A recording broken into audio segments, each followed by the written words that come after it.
बाकी जितना मैंने पढ़ाया वो तो सब समझ में आ गया ना आप लोगों को? Yes sir. Yes sir. चलिए, तो डिसऑर्डर चल रहा था, तो ये है respiratory disorder in diverse. Diverse होते हैं बेटा गोताखोर, जो पानी में डुबकी लगाकर पानी के अंदर से कोई भी चीज देखकर लाते हैं, ठीक है। तो जब डाइवर्स, देखो क्या होता है कि जैसे अगर हम सी की बात करते हैं, समुद्र की बात करते हैं, तो जैसे जैसे हम सी की गहराई में जाते हैं, डेप्थ में जाते जाते हैं, वैसे वैसे सी के अंदर जो गैसेस का पार्शियल प्रेशर है वो बढ़ता है। अब आप एक बार बताओ, पार्शियल प्रेशर अगर बढ़ेगा नीचे जाने के, नीचे जब हम जैसे जैसे पानी के अंदर जाएंगे वैसे वैसे पार्शियल प्रेशर गैसेस का बढ़ेगा, तो इसका मतलब बाहर की तरफ पार्शियल प्रेशर ज्यादा है, बॉडी के अंदर कम है, तो डिफ्यूजन ज्यादा होगा, बॉडी के अंदर कम होगा, ज्यादा होगा, क्योंकि हमेशा डिफ्यूजन हाई प्रेशर से लो प्रेशर होता है। तो जैसे जैसे पानी में जा रहे हैं वैसे वैसे प्रेशर बढ़ रहा है, तो इसका मतलब डिफ्यूजन ज्यादा होगा। तो ज्यादा डिफ्यूजन की वजह से क्या होगा कि जब गोताखोर पानी में कूदता है, ठीक है, और उसके बाद descend into the water, water के अंदर जाता है, तो जैसे जैसे वो नीचे जाता है वैसे वैसे चूंकि जो गैसेस का पार्शियल प्रेशर है वो इंक्रीज होता है, तो डिफ्यूजन के थ्रू गैसेस उसकी बॉडी के अंदर जानी शुरू हो जाती हैं, ठीक है। और उसके बाद जब वो पानी से बाहर आता है, असेंड करता है, तो उस वक्त क्या होता है, पार्शियल प्रेशर जो है कम होता जाता है, जिसकी वजह से जो गैसेस हैं वो बाहर की तरफ जाना शुरू हो जाती हैं, निकलनी शुरू हो जाती हैं, ठीक है। लेकिन सारी गैसेस बाहर निकल जाती हैं, लेकिन जो नाइट्रोजन गैस होती है वो बॉडी में रह जाती है। अब आप कहोगे सर नाइट्रोजन गैस बॉडी में क्यों रह जाती है?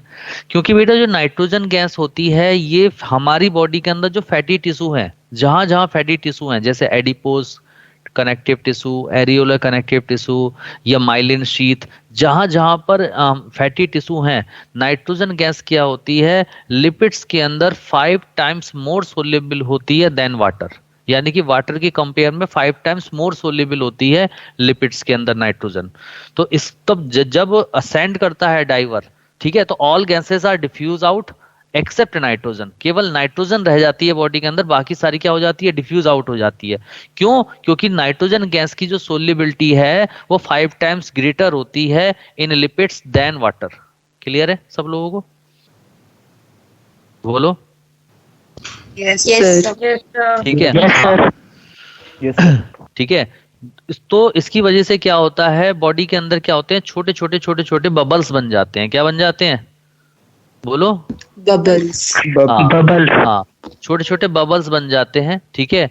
और ब्लड के अंदर छोटे छोटे ब्लड बबल्स बन जाते हैं, और उसकी वजह से क्या होता है, हमारे जो जॉइंट्स होते हैं उन जॉइंट्स में एक सीवियर पेन होता है। तो इस डिसीज को हम नाम देते हैं बैंड्स डिसीज, या इसका दूसरा नाम है केसियंस डिसीज, या तीसरा नाम होता है डिस्बैरेजम। 3 नाम है इस डिसीज के, कौन कौन से?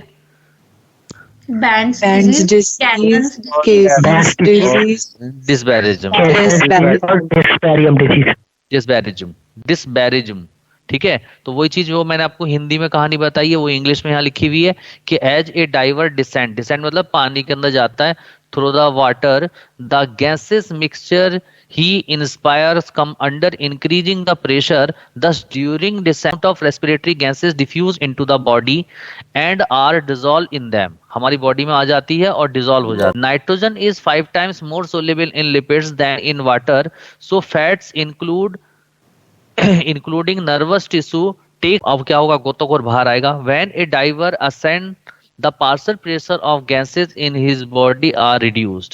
If the decompression is too rapid, the gases comes out of the solution in the tissue of blood forming bubbles that result in mild pain or severe problem called Band's disease or Cassian's disease or dysbarasm. बात clear हुई सब लोगों को? नहीं हुई? Yes sir. ठीक है, चलिए सबको समझ में आया ना ये पॉइंट? बोलो कॉन्फिडेंटली, बोलो सब लोग। ठीक है, हाँ। अगली बीमारी का नाम अगला है एल्टीट्यूड सिकनेस और माउंटेन सिकनेस। इसका मैं जिक्र पहले भी कर चुका हूं। मैंने आपको कहा था कि अगर कोई पर्सन प्लेन के ऊपर रहता है और वो कोई माउंटेन पे चला जाए, हाइट पे चला जाए, हाई एल्टीट्यूड पे चला जाए, तो हाई एल्टीट्यूड पे क्या होता है, ऑक्सीजन का पार्शियल प्रेशर कम होता है, ऑक्सीजन कम होती है एटमॉस्फेयर में। तो चूंकि एटमॉस्फेयर में ऑक्सीजन कम होगी तो उसे कैसा फील होगा वहां पर जाने के बाद? उससे सफोकेशन फील होगा। सबसे पहले उसको सांस लेने में दिक्कत आएगी, यानी सफोकेशन, यानी कि ब्रीथलेसनेस उसे फील होगी। उसके बाद उसे ऐसा लगेगा उल्टी आ रही है, यानी कि नोजिया फील होगी उसको। फिर हेडेक, उसके सर में दर्द रहेगा ज्यादा, ठीक है। और फैटिक हार्ट पाल्पिटेशन, यानी कि उसकी जो हार्ट बीट है उसे ऐसा लगेगा यहाँ पे कोई पत्थर सा रखा हुआ है, उसकी हार्ट बीट ना प्रॉपरली बीट नहीं करेगा, ऐसा लगेगा हार्ट जो है बीट जबरदस्ती कर रहा है, मतलब नॉर्मल नहीं कर रहा है, ठीक है। तो फैटिक हार्ट पाल्पिटेशन होगा, थका थका हार्ट फील होगा कि उसकी बीट नहीं हो रही है प्रॉपर। तो इस तरीके के सिम्टम्स वो फील करेगा हाइट के ऊपर। इन सिम्टम्स को हम नाम देते हैं एल्टीट्यूड सिकनेस या माउंटेन सिकनेस। क्या बोलते हैं इसको? Altitude एल्टीट्यूड सिकनेस और माउंटेन सिकनेस। लेकिन जब वो 5 से 6 महीने तक वहां पे रहने लगता है, ठीक है, जब वो लगातार वहां पे रहने लगता है तो उसकी बॉडी क्या कर लेती है, कंपनसेट कर लेती है और उसी एटमॉस्फेयर में रहने के लिए अडेप्ट हो जाती है। अब आप कहोगे सर ये अडेप्ट हो कैसे जाती है? इसलिए अडेप्ट हो जाती है कि जब धीरे धीरे क्या होता है, देखो इनकी बॉडी के अंदर क्या होती है, ब्लड के अंदर आरबीसी सेल्स का नंबर बढ़ जाता है। क्योंकि मैंने आपको एक बताया था कि जब ऑक्सीजन की कमी हो जाती है बॉडी के अंदर तो हमारी किडनी की सेल्स एक्टिवेट हो जाती हैं, और किडनी की सेल से एक हार्मोन रिलीज होता है जिसको बोलते हैं एरिथ्रोपोइटिन। और ये एरिथ्रोपोइटिन क्या करता है, बोन मैरो में एरिथ्रोपोइसिस स्टार्ट कर देता है। एरिथ्रोपोइसिस का मतलब होता है फॉर्मेशन ऑफ आरबीसी सेल्स, जिसकी वजह से हमारे ब्लड के अंदर आरबीसी सेल्स का नंबर बढ़ जाता है। बात समझ में आई? Yes, sir. ठीक है। तो क्या होता है कि पहले सपोज जब वो प्लेन से माउंटेन पे गया था, सपोज उस समय उसकी बॉडी के अंदर 100 आरबीसी थी, मैं एक एज्यूम कर रहा हूँ कि उसके अंदर 100 आरबीसी थी। लेकिन जब 5 से 6 महीने रहने लगा तो अब उसकी बॉडी के अंदर 500 आरबीसी हो गई, यानी कि आरबीसी का नंबर बढ़ गया। तो पहले 100 आरबीसी ऑक्सीजन को ले रही थी, अब उसकी बॉडी के अंदर 500 आरबीसी ऑक्सीजन को ले रही है। तो बताओ बॉडी के अंदर ऑक्सीजन कंपनसेट होगी या नहीं होगी? अरे बोलिए। होगी सर। हो गई ना? Yes, sir. पहले 100 लोग लेने वाले थे, अब 500 लोग लेने वाले हैं, तो ऑब्वियस सी बात है चीजें कंपनसेट हो जाएंगी, ठीक है। और दूसरा क्या हो जाता है उनका, दूसरा उनको क्या होता है, उनका ब्रीथिंग रेट इंक्रीज हो जाता है। जैसे हमारा ब्रीथिंग रेट होता है 12 to 16 टाइम्स, उनका ब्रीथिंग रेट होता है 20 से 22 टाइम्स, यानी कि हमसे ग्रेटर हो जाता है ब्रीथिंग रेट। तो ज्यादा ब्रीथिंग रेट होने की वजह से वो ऑक्सीजन को ज्यादा इनहेल करेंगे, जिसकी वजह से अगर कम भी एटमॉस्फेयर में है तो चूंकि वो ब्रीथिंग कई बार ज्यादा बार कर रहे हैं तो ऑक्सीजन उनकी बॉडी में कंपनसेट हो जाएगी।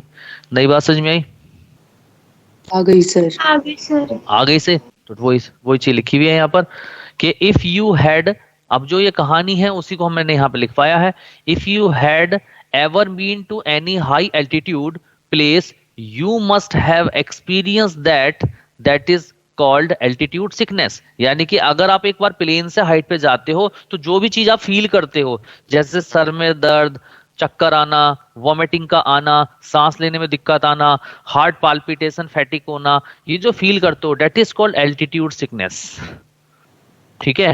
अब ये कंपनसेट कैसे होता है, देखो इसका कॉज भी यहाँ पे लिखवाया है कि it occur due to low atmospheric pressure at high altitude and body does not get enough oxygen. क्योंकि एटमॉस्फेयर में जब ऑक्सीजन ही कम है तो आप इनहेल ऑक्सीजन भी कम ही करोगे, राइट? अरे बोलिए। Yes, sir. But gradually you get acclimatized and stop experience the altitude sickness because body compensate low oxygen availability by increasing RBC production and also by increasing breathing rate। लेकिन कुछ time बाद क्या होता है, हम उस एक्सपीरियंस को, जो हमारे सर में दर्द हो रहा था, जो हमें चक्कर आ रहा था, जो सांस लेने में दिक्कत हो रही थी, उस एक्सपीरियंस को फील करना बंद कर देते हैं। क्यों फील करना बंद कर देते हैं? क्योंकि दो बातें हो जाती है हमारी बॉडी के अंदर, एक तो आरबीसी सेल्स का नंबर बढ़ जाता है और दूसरा ब्रीथिंग रेट बढ़ जाता है। तो दोनों की वजह से जो हमारी बॉडी में कम ऑक्सीजन जा रही थी फिर ज्यादा ऑक्सीजन जाने लगेगी, जिसकी वजह से कंपनसेट हो जाएंगी चीजें। नई बात समझ में आई? पर सर ये हर किसी के साथ नहीं होता ना, क्या चीज? ये ऑल्टीट्यूड सिकनेस सर हर किसी के साथ तो नहीं होती। नहीं, ऐसा होता है कि हर एक के साथ नहीं होता है। कुछ लोग जल्दी अडेप्ट कर लेते हैं, कुछ देर से अडेप्ट करते हैं, ठीक है। और जो अडेप्ट नहीं कर पाते तो उनको फिर कुछ सीवियर प्रॉब्लम हो जाती है, या तो रेस्पिरेटरी डिसीज हो जाती है, या आप लोगों ने सुना होगा हार्ट अटैक भी बढ़ जाता है। ठीक है सर। हाँ, वो कॉम्प्लिकेशंस हैं, हम फिलहाल नॉर्मल बात कर रहे हैं, ठीक है। चलिए अब अगला टर्म्स है हाइपरकैप्निया। हाइपरकैप्निया क्या होता है? Increase CO2 in blood. अगर ब्लड के अंदर CO2 इंक्रीज हो जाए, अब CO2 इंक्रीज कैसे होगी? Due to hypoventilation. ऑब्वियस सी बात है, आप रूम को चारों तरफ से क्लोज कर दो, अच्छे से एयर टाइट कर दो, और आप सांस लोगे तो जो रूम के अंदर होंगी ज्यादा क्या होगी, CO2 होगी, तो जिसकी वजह से आपके ब्लड के अंदर CO2 क्या हो जाएगी, बढ़ जाएगी। तो जब CO2 आपके ब्लड में हाइपोवेंटिलेशन की वजह से आपके ब्लड के अंदर जब CO2 बढ़ जाती है, तो CO2 ब्लड के अंदर बढ़ना क्या कहलाता है, हाइपरकैप्निया। क्या कहते हैं, जल्दी बोलते जाओ। हाइपरकैप्निया। अगला है एनोक्सिया। एनोक्सिया क्या होता है, O2 reduce in inhaled air, यानी कि आप जो इनहेल्ड एयर कर रहे हो, जो एटमॉस्फेयर से आप एयर को इनहेल कर रहे हो, अगर उसके अंदर ऑक्सीजन कम है तो उस कंडीशन को हम बोलते हैं एनोक्सिया। जैसा ये कंडीशन आपको देखने के लिए कहां मिलेगी, एल्टीट्यूड पर, हाई एल्टीट्यूड पर। क्लियर। चलिए अगला आता है एक टर्म्स एस्फाइसिया। एस्फाइसिया क्या होता है, कॉम्बिनेशन ऑफ हाइपोक्सिया एंड हाइपरकैप्निया। अगर किसी पर्सन की बॉडी के अंदर हाइपोक्सिया भी हो जाए और हाइपरकैप्निया हो जाए तो उस कंडीशन को हम एक साथ मिलाकर हम बोलते हैं एस्फाइसिया। अब व्हाट इज हाइपोक्सिया, मैंने आप लोगों को बताया था, हाइपोक्सिया का मतलब होता है reduce level of oxygen in tissue. Tissue के अंदर ऑक्सीजन लेवल अगर कम हो जाए तो दैट इज कॉल्ड हाइपोक्सिया। और हाइपरकैप्निया मैंने जस्ट अभी बताया है इंक्रीज CO2 इन ब्लड, अगर ब्लड के अंदर CO2 बढ़ जाए। तो जब दोनों कंडीशन एक साथ हो जाती हैं किसी पर्सन के अंदर तो उस कंडीशन को हम मिलाकर क्या बोलते हैं, एस्फाइसिया। चलिए अगला है एटिलेक्टासिस। एटिलेक्टासिस क्या होता है, एटिलेक्टासिस का मतलब होता है कॉलेप्स ऑफ एल्वुलाई, यानी कि एल्वुलाई कॉलेप्स कर गए, यानी कि इस तरीके से सिकुड़ गए। तो जब एल्वुलाई सिकुड़ जाएंगे तो उसके अंदर एयर फिल्ड नहीं हो पाएगी, चिपक जाएंगे वो आपस में। अरे बोलिए, तो क्या कारण है, क्या कारण है जो एल्वुलाई आपस में कॉलेप्स कर गए, सिकुड़ गए, क्यों सिकुड़ गए। मैंने आप लोगों को बताया था कि एल्वुलाई के अंदर एक फॉस्फोलिपिड रिलीज होता है जिसको हम बोलते हैं लिसाइथीन, बताया था। और लिसाइथीन क्या बनाता है, एल्वुलाई को नॉन कोलेप्सिबल बनाता है। लेकिन अगर एल्वुलाई के अंदर लिसाइथीन बनना बंद हो जाए तो एल्वुलाई क्या कर जाएंगे, कोलेप्स कर जाएंगे। तो पहला रीजन हो गया due to no secretion of lecithin in alveoli. Clear हुआ ये पॉइंट, यस सर। ठीक है। सेकंड रीजन हो गया, सेकंड कॉज हो गया due to obstruction in bronchi and bronchioles. अगर ब्रोंकाई और ब्रोंक्यूल्स में कोई ऑब्स्ट्रक्शन आ जाए, कोई ब्लॉकेज आ जाए तो एयर ही नहीं जाएगी एल्वुलाई में, और जब एल्वुलाई के अंदर एयर ही नहीं जाएगी तो एल्वुलाई क्या कर जाएंगी, कोलैप्स कर जाएंगी। ठीक है। अगला कॉज क्या है, ड्यू टू न्यूमोथोरेक्स। मैंने आप लोगों को बताया था कि लंग्स के बाहर की तरफ 2 मेम्ब्रेन होती हैं, एक आउटर मेम्ब्रेन, एक इनर मेम्ब्रेन। और आउटर और इनर मेम्ब्रेन के बीच के अंदर प्लूरल कैविटी होती है, और उस प्लूरल कैविटी के अंदर कौन सा फ्लूइड फिल्ड होता है, प्लूरल फ्लूइड, बताया था। ठीक है। अगर प्लूरल फ्लूइड के अंदर कोई एयर बबल्स आ जाएं तो हम बोलते हैं न्यूमोथोरेक्स। अगर प्लूरल फ्लूइड में वाटर आ जाए तो हम बोलते हैं हाइड्रोथोरेक्स। अगर प्लूरल फ्लूइड के अंदर ब्लड आ जाए तो हम बोलते हैं क्या, हीमोथोरेक्स। ठीक है। तो इन तीनों ही कंडीशन में क्या होती है, एल्वुलाई क्या कर जाती हैं, कोलैप्स कर जाती हैं। तो वही चीज लिखी है, ड्यू टू न्यूमोथोरेक्स यानी कि air present in pleural fluid, hydrothorax यानी कि वाटर प्रेजेंट, और हीमोथोरेक्स ब्लड प्रेजेंट। तो ये सारे कारण की वजह से क्या होते हैं, एल्वुलाई कोलैप्स कर जाते हैं। और एल्वुलाई का कोलैप्स करना क्या कहलाता है, एटिलेक्टासिस। क्या कहलाता है, एटिलेक्टासिस। हाँ। लास्ट है बेटा बिलू बेबी सिंड्रोम। बेटा बिलू बेबी सिंड्रोम क्या होता है, बिलू बेबी ठीक है, ये बिलू बेबी जो सिंड्रोम है, सिर्फ इसका एक रीजन याद करना है, क्या होता है, it occur due to nitric oxide and methemoglobin की वजह से होता है। ये दो की वजह से होता है, नाइट्रिक ऑक्साइड और मिथेमोग्लोबिन। डायरेक्टली यही क्वेश्चन पूछ जाएगा कि बिलू बेबी सिंड्रोम किसकी वजह से होता है, जल्दी बताएं दोनों कॉज। हाँ, नाइट्रिक ऑक्साइड एंड मिथेमोग्लोबिन। ठीक है। तो बिलू बेबी सिंड्रोम में क्या होता है बेटा, बिलू बेबी सिंड्रोम में क्या होता है कि जो बॉडी है वो नीले कलर की दिखने लगती है, बेबी की, बच्चे की बॉडी नीले कलर की दिखाई देने लगती है। ठीक है। तो उसे बिलू बेबी सिंड्रोम बोलते हैं। बस आपको यहाँ पर ये इतना याद रखना है कि ये नाइट्रिक ऑक्साइड से होती है, मिथेमोग्लोबिन से होती है, बाकी फालतू चीजें नहीं बढ़ानी है। ठीक है। सर ये मिथेमोग्लोबिन होता क्या है? बेटा एक मॉलिक्यूल है मिथेमोग्लोबिन, बॉडी के अंदर बनता है बस इतना याद रखो। चलिए अगला है सम स्पेशल रेस्पिरेटरी मूवमेंट्स। कुछ हम स्पेशल रेस्पिरेटरी मूवमेंट्स करते हैं बॉडी के अंदर, जैसे हम खांसते हैं, कफ करते हैं, स्नीजिंग करते हैं। ठीक है। और एक और करते हैं, यॉनिंग करते हैं, यानी कि उपकाई लेते हैं, हिकअप, हिचकियां आती हैं हमको, तो वो सब हमने यहाँ पढ़ना है। ठीक है। तो सबसे पहला पॉइंट आता है, ये सारी स्पेशल रेस्पिरेटरी मैकेनिज्म है, ठीक है, या मूवमेंट्स है। तो सबसे पहले ये कफ, खांसते हैं। तो बेटा खांसते क्यों है, क्या पहले बताओ, खांसना क्या है। तो आपको इससे सीखने से पहले आपको अपने ऊपर एक एक्सपेरिमेंट करना पड़ेगा। आप अपनी हथेली को लो, अपने हाथ अपने मुंह के सामने रखो और खांस के देखो। देखो, जब आप खांसते हैं तो आपकी हथेली के ऊपर एक प्रेशर लगता है, देखिए खांस कर, यस सर। ऐसा Yes, लगता है नहीं sir. लगता है? Yes, तो sir. क्या है वो? है Yes, फोर्सफुल sir. एक्सपायरेशन। क्या है बेटा वो? Forceful expiration. Forceful आप expiration. एयर को जब आप खांसते हैं तो फोर्सफुली एयर को बाहर निकाल रहे हो ना, तो that is called forceful expiration. लेकिन खांसते फोर्सफुल एक्सपायरेशन से पहले आप क्या करोगे? प्रोलॉन्ग्ड इंस्पायरेशन लोगे। पहले एक सांस लेते हो फिर खांसते हो। देखो, सांस लेके तभी तो खांसोगे। अरे बोलिए, तो Yes, कफ sir. क्या है? It is a Yes, sir. Forceful expiration after taking prolonged inspiration. ठीक है, यानी कि प्रोलॉन्ग्ड इंस्पायरेशन लेने के बाद जैसे हम करते हैं सांस लेते हो प्रोलॉन्ग्ड, देन उसके बाद फोर्सफुल एक्सपायरेशन करते हो, डेट इज कॉल्ड कफ। अब खांसी आती क्यों है? देखो बेटा, हमारे जो नेक है, नेक में दो पाइप होते हैं, एक होता है फूड पाइप और एक होता है wind pipe.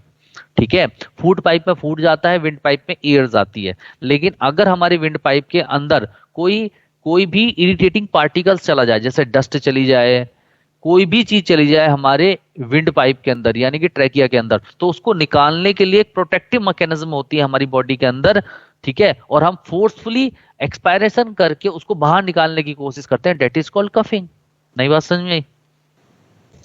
Yes Yes, sir. sir. हाँ, तो देखो लिखा है Yes, sir. इट अकर, अब पॉइंट को समझना, सामने लिखा हुआ है थ्योरी, वही point, it occur due to entry of irritative particles in windpipe instead of oesophagus. यानी कि ईसोफेगस के बजाय वो अगर विंड पाइप में कोई इरिटेटिंग पार्टिकल्स चला जाए तो हम क्या करते हैं? फोर्सफुल एक्सपायरेशन करते हैं फॉर एलिमिनेशन, और उस प्रोसेस को हम बोलते हैं coughing. So for elimination coughing occur. अरे बात समझ में आई या नहीं आई? Yes sir. चलिए, स्नीजिंग, आप लोगों ने कभी जिंदगी में छींका है? बच्चों ने वो Yes, sir. Yes, हैं? sir. अच्छा अच्छा, चलो ये अच्छी बात है कि आप, ठीक है, अगर आपको ठीक है, तो कभी आपने जब छींका है तो छींकने से आप लोग उस चीज को देखो, कोई भी चीजों को ना फील किया करो तभी आप सीख पाओगे। तो स्नीजिंग भी क्या है? फोर्सफुल एक्सपायरेशन, या air explodes through nose and mouth. हम क्या करते हैं जब छींकते हैं, छी करते हैं, तो यानी कि नाक से, ठीक है, और मुंह से एयर एक्सप्लोड्स होती है, तभी तो छींक की आवाज आती है। तो स्नीजिंग क्या है? Air explodes through nose and mouth. अरे समझ में आ रही है नहीं आ रही है? ठीक है, अब Yes, sir. अब स्नीजिंग होती क्यों है? देखो बेटा, हमारी जो नोज होती है, नोज के अंदर एक मेम्ब्रेन मिलती है जिसको बोलते हैं नेजल मेम्ब्रेन। ठीक है, और नेजल मेम्ब्रेन जो होती है, ठीक है, उसको अगर किसी भी चीज से इरिटेशन हो जाए, किस चीज से इरिटेशन हो सकती है? सपोज डस्ट पार्टिकल से इरिटेशन हो जाए, ठीक है, सुबह कोई सुबह सुबह होता है और एकदम सर्दी की वजह से छींकना स्टार्ट कर देता है, तो उसकी वजह से इरिटेशन हो जाए। किसी ने मसाले छोंक दिए, सब्जी छोंक दी, उसकी इरिटेशन। तो कभी जिसकी वजह से नेजल मेम्ब्रेन इरिटेट हो जाए तो तुरंत एयर एक्सप्लोड्स होती है नोज और माउथ से, ठीक है, उसको कहा जाता है स्नीजिंग। तो देखो लिखा है it occur due to irritation in nasal membrane in nose. अरे क्लियर है आप लोगों को? Yes, sir. ठीक है, चलिए अगला है यॉनिंग। यॉनिंग का मतलब होता है उबकाई लेना। ठीक है, उबकाई लेना। तो उबकाई लेते हैं क्या है ये बताइए? उबकाई में आप सांस लेते हैं लंबा या सांस छोड़ते हैं लंबा? लेते हैं। दोनों लेते से लेते हैं। ठीक है, तो वही है, it is prolonged inspiration for compensating low oxygen tension in blood. जब भी बेटा हमारे ब्लड के अंदर ऑक्सीजन कम हो जाती है तो उसको कंपनसेट करने के लिए हम एक प्रोलॉन्ग्ड इंस्पायरेशन करते हैं, ताकि ज्यादा अमाउंट में एयर बॉडी अंदर जाए, ज्यादा अमाउंट में ऑक्सीजन जाए, ताकि ब्लड के अंदर जो लो ऑक्सीजन कंसंट्रेशन है वो कंपनसेट हो सके। उस प्रोसेस को हम नाम देते हैं yawning. Clear? Yes, sir. Yes, sir. ठीक है, अगला आता है हिकअप्स। हिकअप्स होती हैं हिचकियां। ठीक है, हिचकियां क्यों होती हैं, क्या है? देखो बेटा, मैंने आपको बताया था कि हमारे अंदर जो होता है डायफ्राम होता है, मस्कुलर डायफ्राम होता है, जो थोरेसिक कैविटी को और एब्डोमिनल कैविटी को डिवाइड करता है। क्लियर? तो इन जो मस्कुलर डायफ्राम है, इस पे जो स्पाज्म होते हैं, कॉन्ट्रैक्शन होते हैं, उनको हम हिकअप्स कहते हैं। और वो क्यों होते हैं? तो देखो लिखा हुआ है it is muscular spasm of diaphragm occur due to activation in sensory nerve ending of digestive tract. जब भी कभी डाइजेस्टिव ट्रैक की सेंसरी एंड नर्व एंडिंग में एक्टिवेशन हो जाए तो उसकी वजह से जो डायफ्राम होते हैं उनमें स्पाज्म होने लगते हैं, कॉन्ट्रैक्शन होने लगते हैं, जिसको हम नाम देते हैं हिचकियां, हिकअप्स। अरे क्लियर है? Yes, sir. Vocal Yes, cords sir. जैसे आती है ना क्या चीज? कि जब सर ये तो हमें सर हिकअप्स तो वोकल कॉर्ड्स की मूवमेंट की वजह से आती है ना, जब वो एकदम से नहीं। क्लोज हो नहीं नहीं नहीं नहीं, वो सर तुमने गलत पढ़ा है। कॉन्ट्रैक्शन डायफ्रैगम नहीं। में तो बहुत सारा हम बेटा, एयर होता है। क्या चीज? जब सर कॉन्ट्रैक्शन होती है डायफ्रैगम में तो हम एक साथ काफी ज्यादा एयर इनहेल करते हैं, तो जिसकी वजह से अगर अचानक से वोकल कॉर्ड बंद हो जाए तो वो साउंड जो प्रोड्यूस होती है वो हिकअप्स होती है। नहीं बेटा, देखो साउंड प्रोड्यूस होना एक अलग है, जो हिचकियों की आवाज आती है वो तो वोकल कॉर्ड से ही आएगी। फिलहाल मैंने यहाँ पे रीजन बताया, कॉज क्या है, क्यों हुआ। तो जब डाइजेस्टिव जो सिस्टम है आपका, डाइजेस्टिव ट्रैक है, उसकी सेंसरी नर्व एंडिंग के एक्टिवेट होने की वजह से क्या होता है, हमारे जो डायफ्राम है उनमें कॉन्ट्रैक्शन होने लगते हैं, जिसकी वजह से हिकअप्स होती हैं। और हिकअप्स में जो आवाज निकलती है वो वोकल कॉर्ड की वजह से निकलती है, क्योंकि सिग्नल जाते हैं वोकल कॉर्ड को। क्लियर? अरे बोलिए। ओके तो बताइए, आपको रेस्पिरेटरी, हाँ, तो आपका रेस्पिरेटरी सिस्टम चैप्टर खत्म हो गया। बताइए, रेस्पिरेटरी सिस्टम चैप्टर आपको अच्छे से समझ में आया सब लोगों को? Yes, sir. Yes, sir.